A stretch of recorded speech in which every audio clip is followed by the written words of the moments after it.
Bonjour.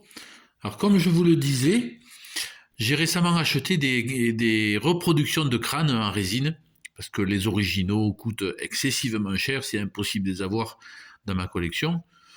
Donc, pour enrichir ma collection tout de même avec des crânes intéressants d'un point de vue pédagogique, j'en ai acheté quelques-uns et là j'en ai reçu trois aujourd'hui.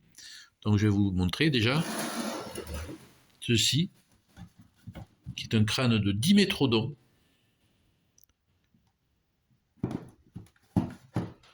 Alors, le Dimétrodon, c'est cette bestiole. C'est un reptile proche de la lignée des reptiles mammaliens qui vivaient au Permien, il y a 280 millions d'années.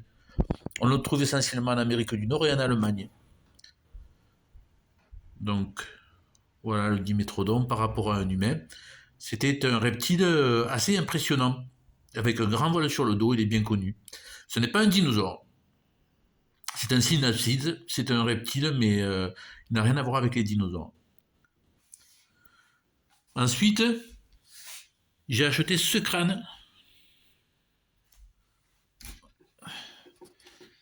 Alors ça, c'est un oiseau qui vivait au Miocène, donc en Andalgalornis,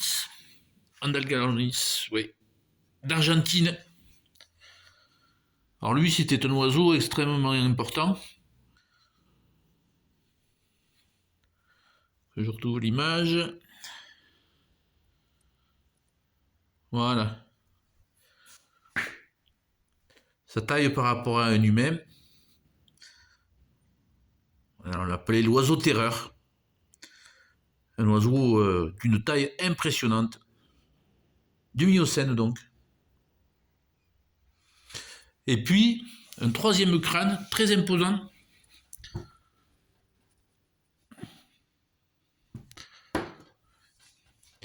Il s'agit d'un daéodon. Alors, daéodon, je vais vous montrer un peu ce que c'était comme bestiole. Voilà.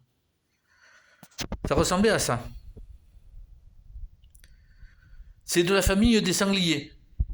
Mais c'était des sangliers modèles énormes.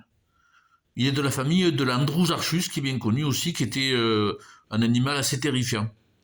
Avec des dents, comme vous pouvez le voir, assez impressionnantes.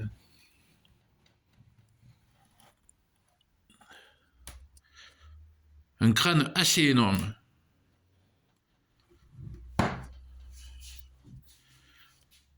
Voilà pour les dernières acquisitions du musée.